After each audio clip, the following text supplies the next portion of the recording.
আসসালামু আলাইকুম, আশা করি আপনারা সবাই ভালো আছেন। বিপিএল এর আপডেট নিয়ে আমি আব্দুল্লাহ আল মুহিত আপনাদের সবাইকে স্বাগতম।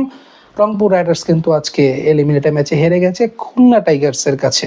টানা 5 পরাজয়, টানা 8 জয়ের পর রংপুর রাইডার্সে কিন্তু আজকে টানা 5 পরাজয়।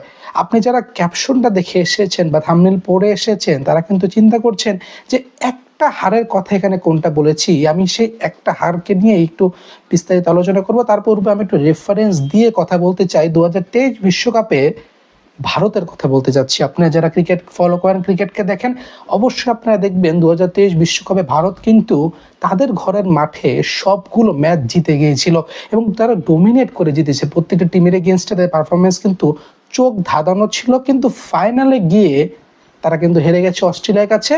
অ্যাজ এ রেজাল্ট তারা কিন্তু ওয়ার্ল্ড কাপটা এবার খুঁয়েছে এবং অস্ট্রেলিয়া কিন্তু 6th বারের মতো ওয়ার্ল্ড চ্যাম্পিয়ন।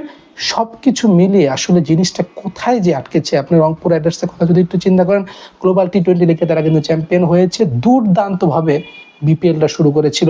আমি কোনো স্পেসিফিক প্লেয়ারের ব্যাপারে বা কোনো স্পেসিফিক ম্যাচের ব্যাপারে কথা বলবো না, আমি জাস্ট গ্লোবাল পয়েন্টে আপনার সাথে কথা বলতে যাচ্ছি যে রংপুর রাইডার্স আসলে মাঠের চেয়ে কিন্তু মাঠের বাইরের খেলাটাতে হেরে গেছে।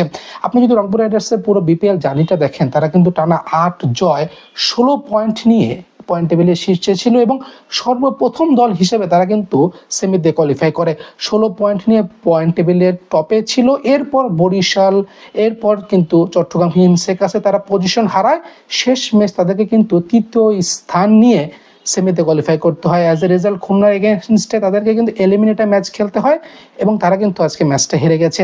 মাঠের বাইরের ক্রিকেটের কথাটা যখন বললাম, রংপুর রাইডার্স কিন্তু টানা ম্যাচ জিতেছে এবং 8টা ম্যাচ তারা ঢাকার পর্ব বলেন, আপনি চিটাগাংয়ের পরে তারা কিন্তু সিলেটেও কিন্তু যথেষ্ট তাদের পারফরমেন্সে ধারাবাহিকতা ছিল।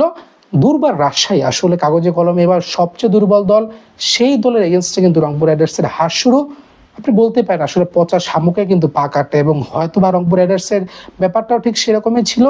প্রথম ম্যাচটা দুবার রাজশাহীর কাছে হারার পর দ্বিতীয় ম্যাচেও কিন্তু তারা দুবার রাজশাহীর কাছে হেরেছে এবং সেই যে তাদের হারটা শুরু, এরপর কিন্তু আসলে প্রপার টিম কম্বিনেশন বা প্রপার প্ল্যানিং বা প্রপার প্লেয়ারদের কন্ট্রিবিউশন কিন্তু রংপুর রাইডার্স আর পায়নি। আপনি অ্যালেক্স হেলস থেকে শুরু করে মোহাম্মদ সাইফুদ্দিন থেকে শুরু করে সাইফ হাসান, মাহাদি হাসান এবং মিডল অর্ডারে ইফতেখার আহমেদ, খুশদিল শাহ সবাই কিন্তু কন্ট্রিবিউট করেছিল। অ্যাজ এ রেজাল্ট রংপুর কিন্তু 16 পয়েন্ট নিয়ে, আমি আবারও বলছি, রংপুর রাইডার্স 16 পয়েন্ট নিয়ে সবার আগে কিন্তু সেমিতে কোয়ালিফাই করেছিল। কিন্তু সেই রংপুর রাইডার্সকে কিন্তু আজকে সেমিতে খুলনার কাছে হেরে যেতে হয়েছে।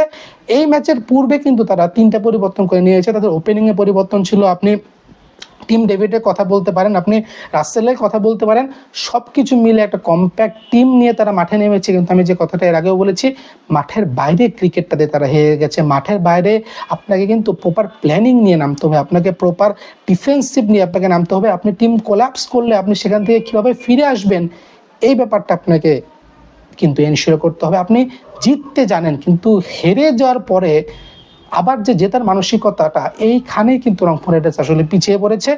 এইখানেই কিন্তু তাদেরকে আজকে বিপিএল থেকে বিদায় নিতে হয়েছে। সব কিছু মিলিয়ে তাদের বিপিএলের জার্নিটা দুর্দান্ত ছিল। দেশি বিদেশি সবার প্লেয়ারের টোটাল কম্বিনেশন বা টোটাল কন্ট্রিবিউশন নিয়ে কিন্তু রংপুর রাইডার্স একটা ভালো পজিশনে চলে গিয়েছিল। গ্লোবাল টি20 জেতার পর রংপুর রাইডার্সের বিপিএল পারফরমেন্স যথেষ্ট ভালো ছিল। আজকে তাদেরকে কিন্তু একদম আউটপ্লেট করে দেওয়া হয়েছে। আসলে এখানে খুলনা টাইগার্সকে আমাকে ক্রেডিট দিতে হবে। খুলনা টাইগার্সের প্রপার প্ল্যানিং, এবং আপনি যদি স্পেসিফিক্যালি দেখেন, মেহেদী হাসান মিরাজ এবং নাসুম আহমেদ আমাদের দুইজন ন্যাশনাল টিমের স্পিনার, তাদের এগেনস্টে কিন্তু রংপুর রাইডার্স তাদের টপ অর্ডার এবং মিডল অর্ডারকে খুঁয়েছে।